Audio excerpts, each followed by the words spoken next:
reasons we went to 3 zones for Prototype 2 was feedback from the players. They really wanted a better visual world. They wanted a world that they could really be immersed in. And by going to 3 distinct zones, what it meant was that we could give a greater level of memory and resources and just focus and attention that our artists could deliver to each zone to make them absolutely stunning and beautiful and a rich environment to play with. It's enabled us to provide the player with different challenges, different experiences, and give the player something unexpected whenever they progress forwards. We wanted to have 3 areas where we could have sort of a military zone, a pristine zone, and an infected zone, and have them stand on their own.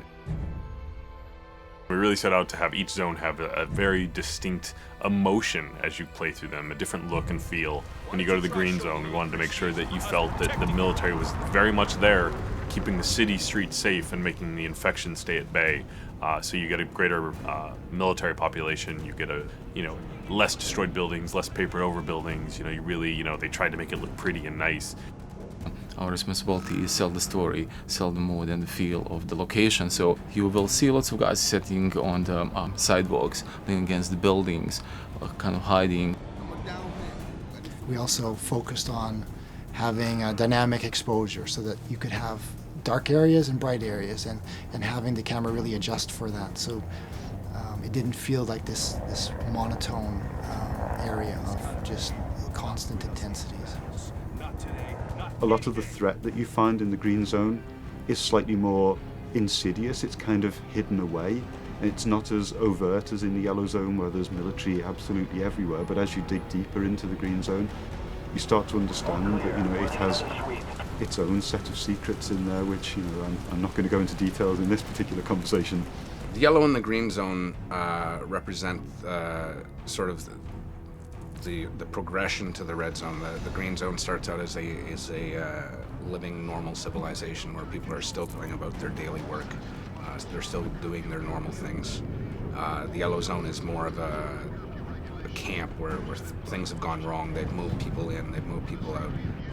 It's a military quarantine zone. No one moves anywhere without moving through checkpoints.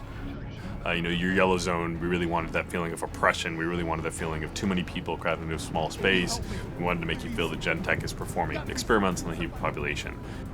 With the yellow zone having kind of expanded in such a way that the shanty towns are spilling out into the streets, what you tend to find at ground level at least, it's a much more enclosed gameplay space and a much more dense gameplay space, which means that if you get into a fight, it changes your tactical options. So it's just asking different things of the player and requiring them to approach situations in a different way.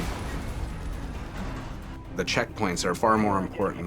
The places where the military lineup meets the protesters is a far more interesting space than just a space that's completely filled with military or a place that's completely filled with infected. So as you go through each zone, you really will feel, this is the heart of darkness. This is sort of the safe zone. And this is kind of the, overcrowded, too many people. And even the people within that, the general population, you'll feel what those people are feeling. When you get to the green zone, you've got people milling about much more naturally. And then when you get to the red zone, you're going to be hard-pressed to find just Joe civilian.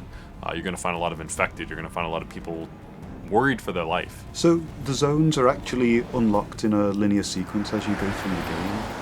You'll start out in the yellow zone, and then through the course of events you get dragged on into the next zone and then the zone after. But once you've unlocked any given zone, you're free to travel between them at will to complete any of the side missions or other content that you may not have finished there, or things that you want to go back to try and to improve your performance at, etc. Prototype 2 is still very much a completely open world game where you have total flexibility to go wherever you want and do whatever you want whenever you want.